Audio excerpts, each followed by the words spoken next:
नमस्कार. श्री महालक्ष्मी व्रताची कथा, गुरुवारची कहाणी.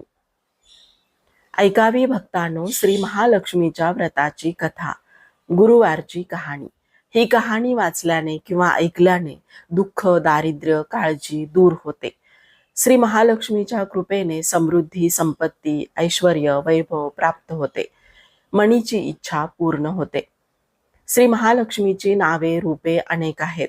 सर्व भूतांच्या ठिकाणी ती छाया, शक्ती, तृष्णा, शांती, जाती, लज्जा, शांती, श्रद्धा, कांती, वृत्ती, स्मृती, दया, दृष्टी, माता, अधिष्ठात्री व लक्ष्मी अशा रूपांनी राहते. तिला नमस्कार असो. कैलासावर पार्वती, क्षीरसमुद्रात सिंधुकन्या, स्वर्गात महालक्ष्मी, भूलोकी लक्ष्मी, ब्रह्मलोकी सावित्री, गोलोकी राधिका, वृंदावनी रासेश्वरी, चंदनवनी चंद्रा, चंपकवनी गिरिजा, पद्मवनी पद्मा, मालतीवनी मालती, कुंदवनी कुंददंती, केतकीवनी सुशीला, कदंबवनी कदंबमाला, राजप्रसादी राजलक्ष्मी, घरोघरी गृहलक्ष्मी अशा विविध नावांनी श्री महालक्ष्मी ओळखली जाते. अशा सर्वांच्या परिचयाच्या व सर्वांभूती असलेल्या श्री महालक्ष्मीची ही कहाणी आहे. द्वापार युगात भारत भूमीतील सौराष्ट्र देशात भद्रश्रवा नावाचा राजा राज्य करी. तो पराक्रमी होता. 4 वेद, 6 शास्त्रे, 18 पुराणे याचे सम्यक ज्ञान त्याला होते. त्याला सुरत चंद्रिका नावाची राणी होती. राणी देखणी, सुलक्षणी व पतिव्रता होती. त्या दोघांना 7 पुत्र व त्यांच्या पाठीवर एक कन्या झाली. कन्येचे नाव ठेवले होते श्यामबाला. एकदा महालक्ष्मीच्या मनात आले, आपण त्या राजाच्या राजप्रसादी राहावे. त्यामुळे राजा अधिक सुखी होईल व प्रजेला अधिक सुख देईल. गरीबाकडे राहिले तर तो सारी संपत्ती स्वतः करताच खर्च करेल. म्हणून महालक्ष्मीने वृद्ध ब्राह्मण स्त्रीचे रूप घेतले व ती काठी टेकत टेकत सुरत चंद्रिका राणीच्या महालासमोर उभी राहिली. म्हातारी असली तरी ती तेजस्वी दिसत होती. तिला पाहताच एक दासी पुढे आली. दासीने वृद्ध ब्राह्मणीची नीट विचारपूस केली. वृद्ध ब्राह्मणीचे रूप घेतलेली श्री लक्ष्मी माता म्हणाली, बाळ, माझं नाव कमळा, माझ्या पतीचं नाव भुवनेश. आम्ही द्वारकेला राहतो. तुमची राणी पूर्वजन्मी एका वैश्याची पत्नी होती. तो वैश्य फार दरिद्री होता. रोज त्या दोघांची भांडणं होत. नवरा तिला खूप मारझोड करी. ह्या जाचाला त्रासलेली ती वैश्यपत्नी कंटाळली आणि घर सोडून गेली. राणीवनी उपाशी भटकू लागली. तिची ती दशा बघून मला तिची दया आली. धनसंपत्ती, सुख व समृद्धी देणाऱ्या श्री महालक्ष्मी व्रताची मी तिला माहिती सांगितली. माझ्या सांगण्याप्रमाणे तिने लक्ष्मी व्रत केले.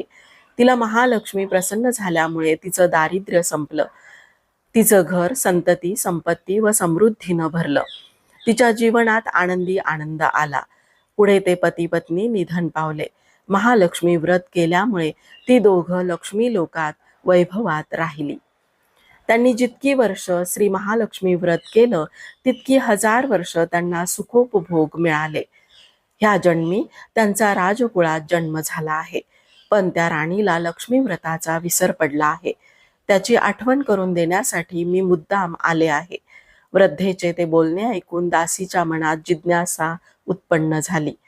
तिने वृद्धेला नमस्कार केला आणि ती म्हणाली, माताजी, मला त्या व्रताची माहिती व पूजा विधी सांगा.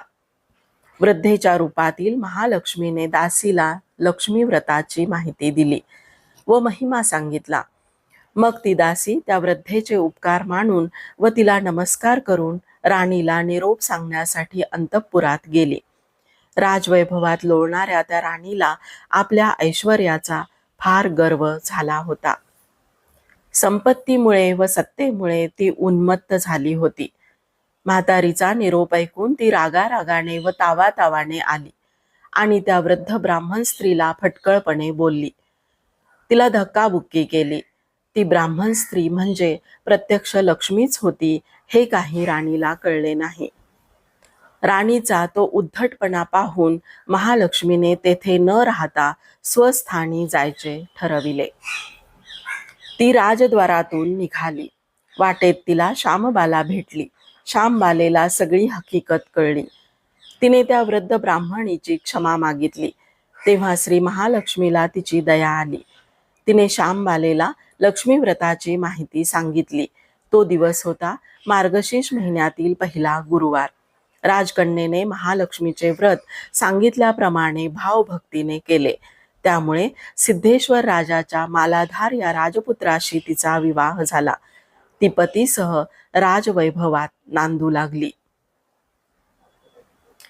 इकडे मात्र महालक्ष्मीचा कोप झाल्यामुळे भद्रश्रवा व राणी सूरजचंद्रिका यांचे राज्य, ऐश्वर्य, वैभव सर्व गेले व त्यांची अण्णान्न दशा झाली.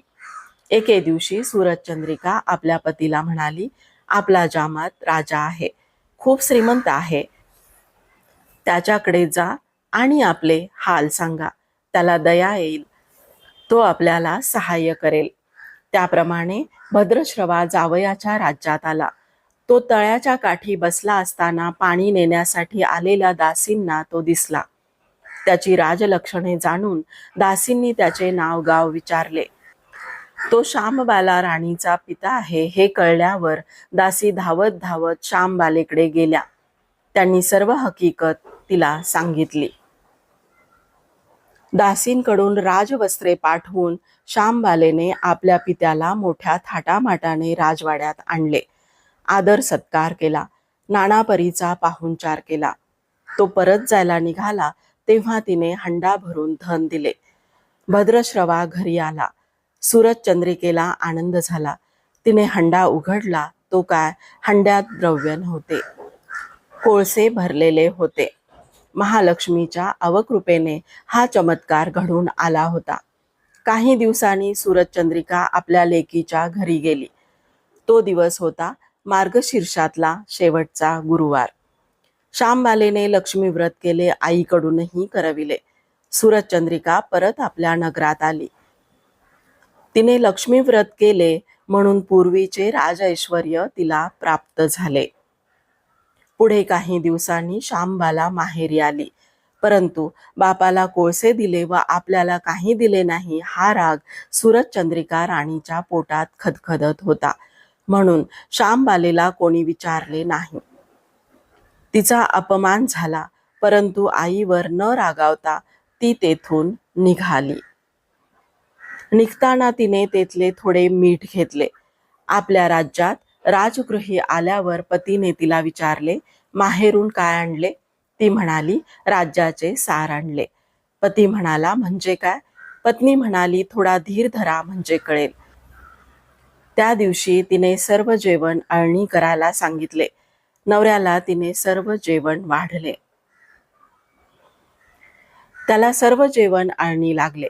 मग तिने ताटात थोडे मीठ वाढले. पदार्थात ते घालतात जेवण रुचकर लागले. हेच ते राज्याचे सार.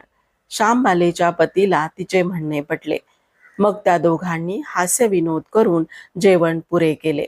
अशा रीतीने जे कोणी हे महालक्ष्मी व्रत श्रद्धेने करतील त्या भक्तांवर महालक्ष्मीची कृपा होईल. सुख समृद्धी व शांती यांचा लाभ होईल. सकळ मनोरथे पूर्ण होतील. मात्र श्रीमंती आल्यावर उतू नये.